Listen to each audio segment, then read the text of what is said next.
اللہ اللہ اللہ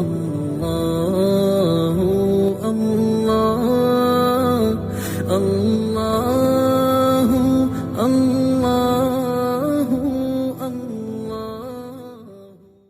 آج کا سبق سورہ حدید کی آیت نمبر 28 سے ہے۔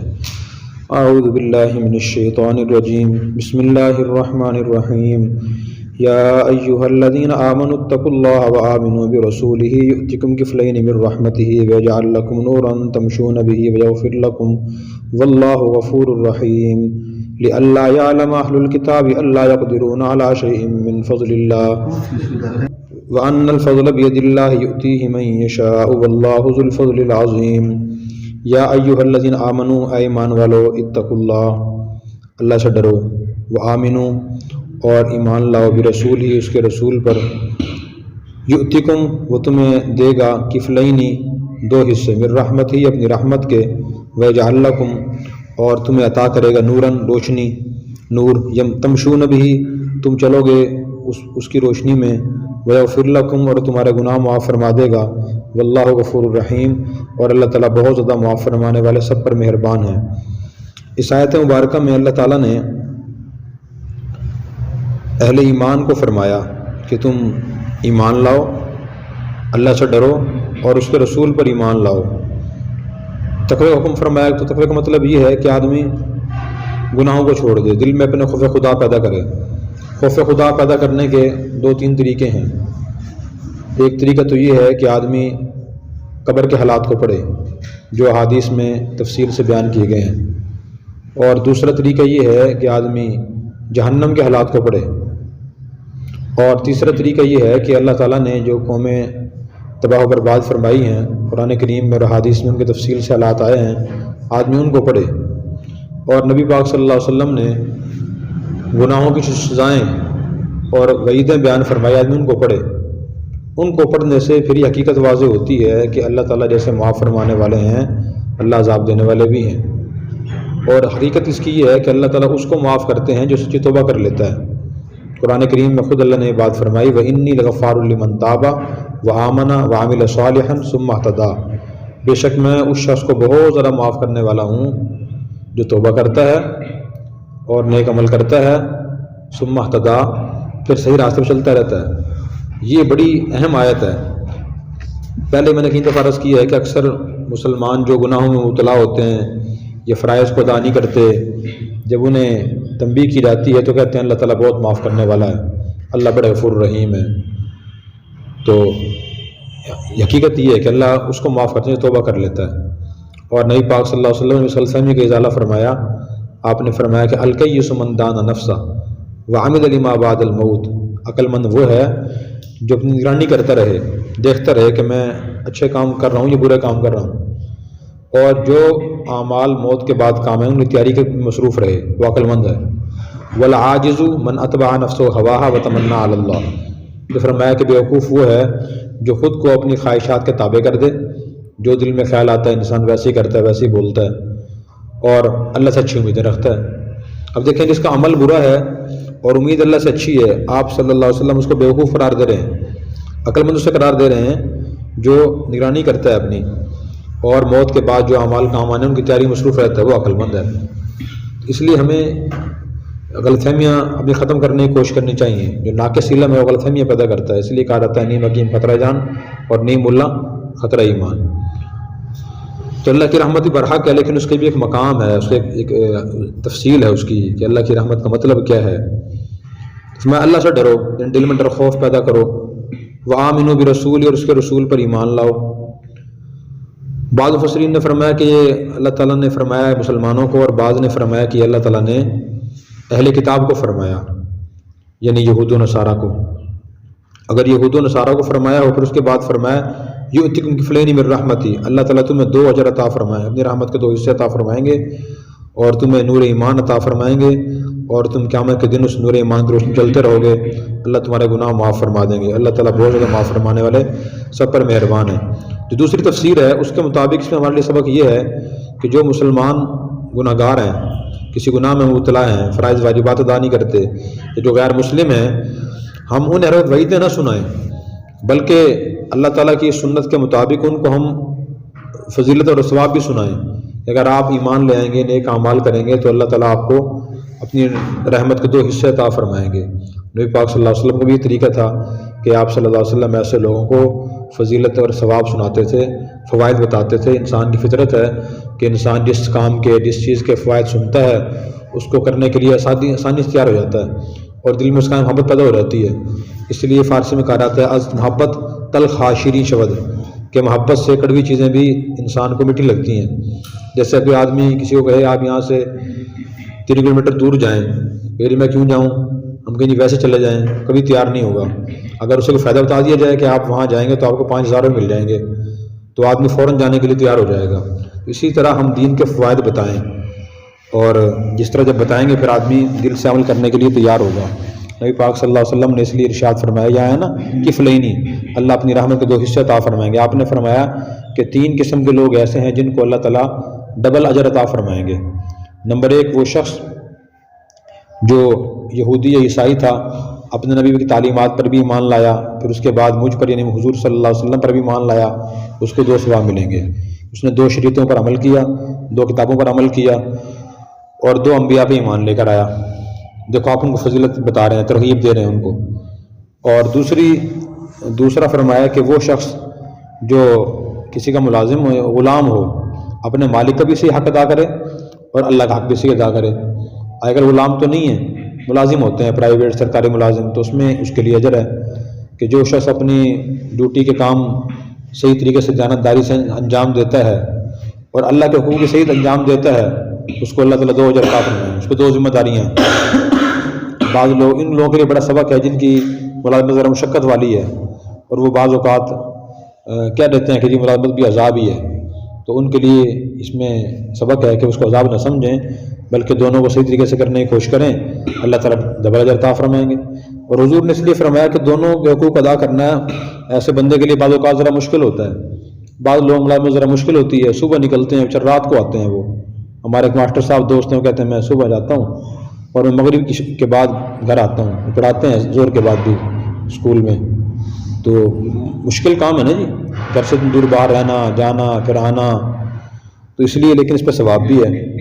اور تیسرا فرمایا کہ وہ شخص جس کے پاس کوئی باندی ہو، وہ لونڈی سے کہتے رہے، حضور مان ہوتی تھی غلام و لونڈی، آج کل تو نہیں ہے، تو وہ اس سے اچھا سلوک کرے اور اس کو تعلیم و تربیت دے، اور پھر اس کو آزاد کر کے اس سے نکاح کر لے، اس سے بھی اللہ تعالیٰ اب 2 ڈبل اجر عطا فرمائیں گے۔ اس نے تعلیم بھی دی، تربیت بھی کی، پرورش بھی کی اس کی، اور پھر اس کو آزاد کر کے نکاح بھی کر لیا، اس کو حقیر نہیں سمجھا کہ تو باندھی اور لونڈی ہے، میں کیوں نکاح کروں اس سے، تو اس کو بھی اللہ تعالیٰ 2 اجر عطا فرمائیں گے، اور اس کے بدلے میں اللہ روشنی عطا فرمائیں گے، اور اللہ تعالیٰ گناہ معاف فرما دیں گے۔ اللہ تعالیٰ بہت زیادہ، جو کہیں کوتاہی اس میں ہوئی ہے نہیں، اللہ معاف کر دیں گے۔ انسان چونکہ کوئی بھی عمل 100% درست نہیں کر سکتا، حضور نے اس لیے فرمایا سددو وقاربو، کہ تم سیدھے چلو یا قریب قریب رہو۔